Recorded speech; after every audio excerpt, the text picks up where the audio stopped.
Hi, Minna. Thank you so much for joining me and our little podcast station here. We're at the Customer Success Festival in London, and it's a day 2 of the event, and it's absolutely fantastic. So lovely to have you. Thank How you, are Grace.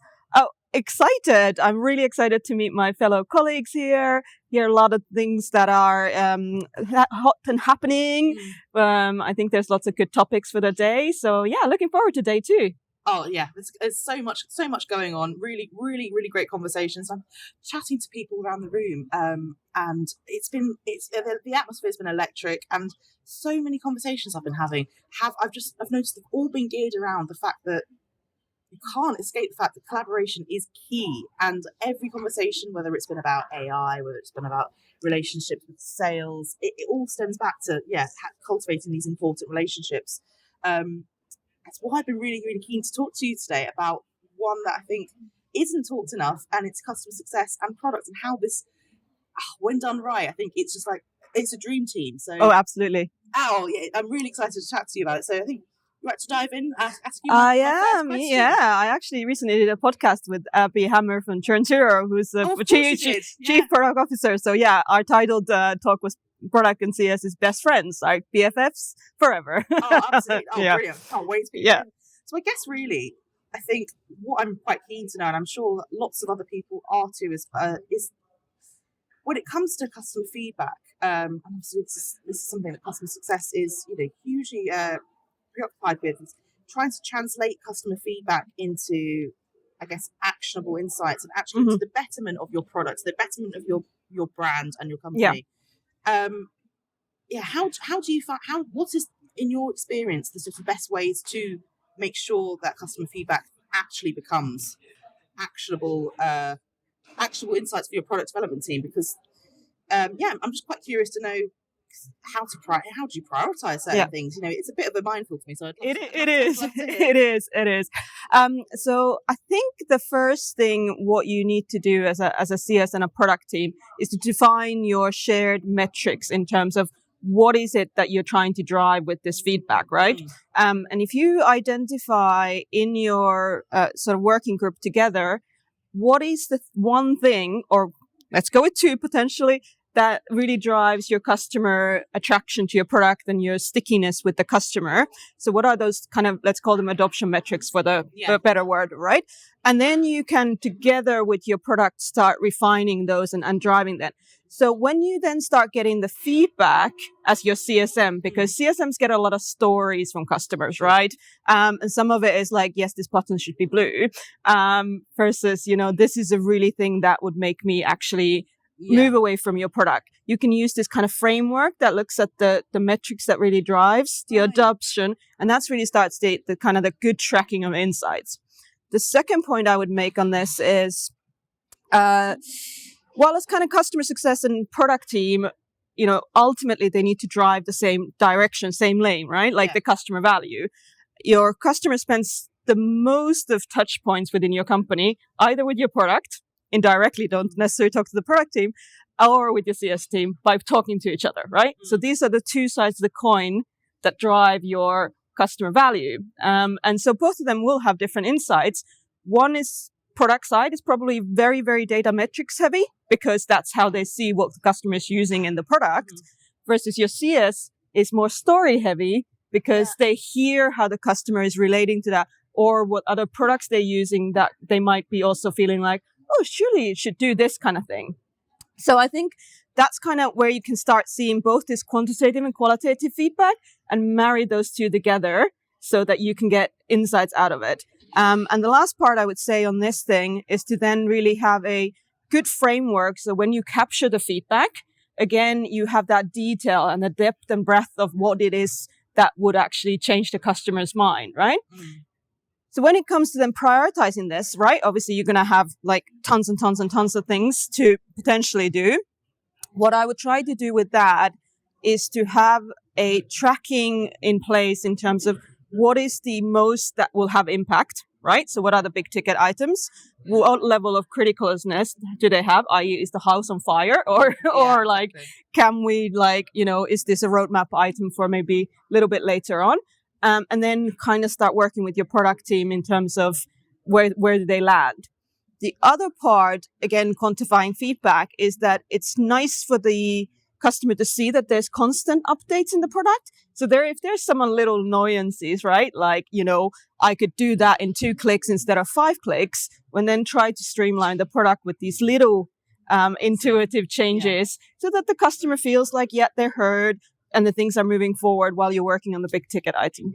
I think that was a lot there for those. But that's incredible. That's a really rich answer. That seems, that's perfect. Thank you very much. I guess you've kind of answered my next question. Actually, I was going to ask how both teams can. I guess the ambition is to sort of.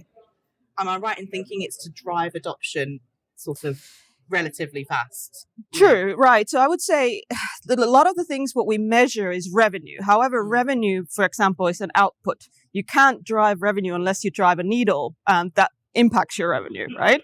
So, well, again, lack of better word, necessarily in some companies you might call this something else. Maybe it's outcomes or results or whatever. But adoption metrics tracks how sticky your customer is with your product. So it could be about feature usage. It could be about increasing licenses, increasing transactions, whatever that thing is that they do in your product. So yes, So driving adoption will ultimately result in better revenue. Would you say then, in terms of for a CSM who's sort of looking to improve this relationship with their product team, would you say, are there any other metrics or indicators other than adoption that you think tend to be used to, I guess, make sure that that your product, that your customer success and product teams are on the right tracks and they're sort of working cohesively and as effectively as possible? Are there any other kind of key indicators, do you think, other than adoption? Yeah, actually, in fact, if you really take that conversation to the next level, ultimately the product and the CS metric should align with your overall company objectives. So really kind of working down actually from the top down, what do you overall as a company want to drive? Because again, those, high level objectives cannot be achieved unless the lower level KRs or key results marry up to the objectives, right? Yeah. So the other things that the CS and product teams could be really driving together is that customer advocacy, right? And that can be done with both sides of the coin again, from the product. So how could the product, for example, be articulating the use case better to the customer? Can you build into the product metrics that tell the customer they're doing fantastically, right? So, for example, I'll give you an example. Spotify sent me their 2023 wrap this morning. Oh, it's great. Yeah, it's fantastic. Mine's a bit embarrassing, but never mind. Yeah, well, okay, I won't delve into what mine said. However, that to me, even as a B2C customer, is telling me, oh, great, you've done so much and you've done so well in this product. And it's, it's vanity metrics. I don't get comparison to anyone else, but it still makes me smile and happiness, right? So that's the way the product can advocate for the customer, right? Versus the CS can then pick up that conversation and again, through conversations, articulate the value that customer is getting, right? So rather than necessarily internal metrics, I think the product and CS team can drive that customer articulation of value for them. Oh, absolutely. And there's storytelling to that as well. Yes. Especially with the Spotify example. Yeah. Oh, it's brilliant. Thank you. But I imagine, though, that I guess with any kind of professional relationship, and particularly one where you're, dealing with customer feedback, that I imagine there probably needs to be a certain amount of boundaries in between the customer success and product team.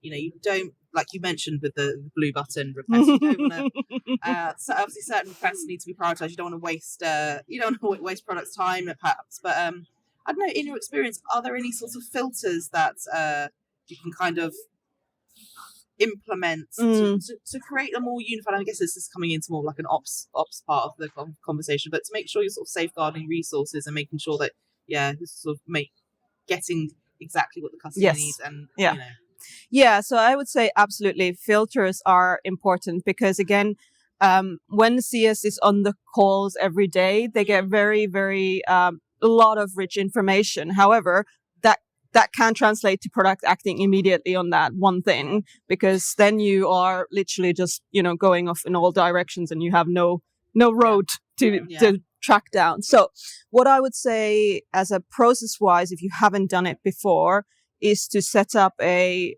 feedback mechanism, right? So how do you capture it? Again, articulating that importance of getting all the same information from every piece of feedback, right? Who's the customer? What impact is this? What level of criticalness is this?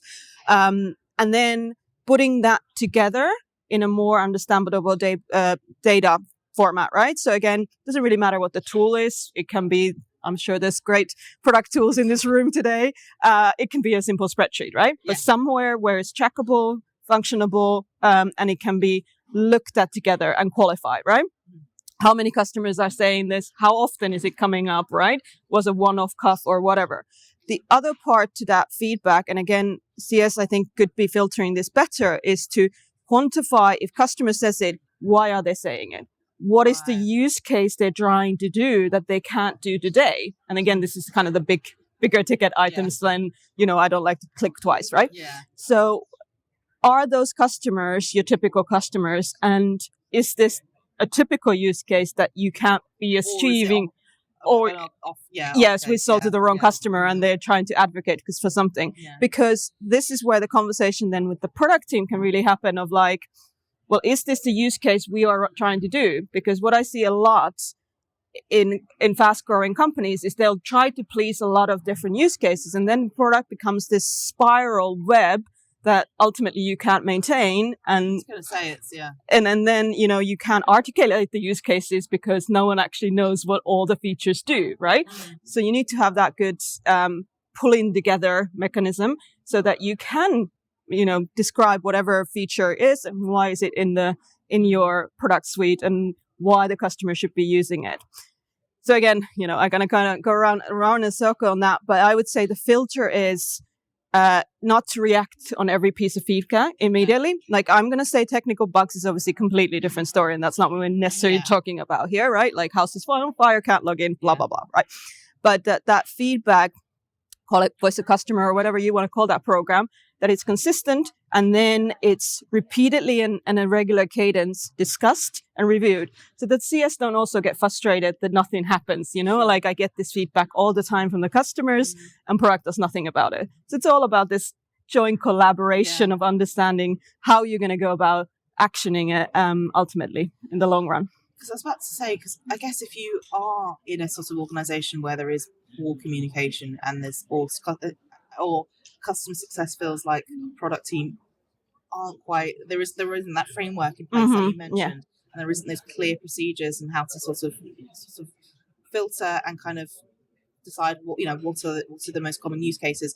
It can be incredibly frustrating, I imagine, and quite hard. You feel like you've got a bit of a roadblock there. Yes. Or, in a worst case scenario, I'm sure, most people work with fantastic product teams, but I'm sure, in poor cases, I imagine that must be incredibly frustrating being a customer success manager. I would say they're probably going to feel a bit like they're shouting in the void and don't necessarily know what to get out of it. So in that case, my advice for those CSMs who are feeling like that would be to go to their CS leader, and the CS leader needs to start advocating and saying, what are we doing from product wise, right? So product team, what can you tell us that we can tell to the customer?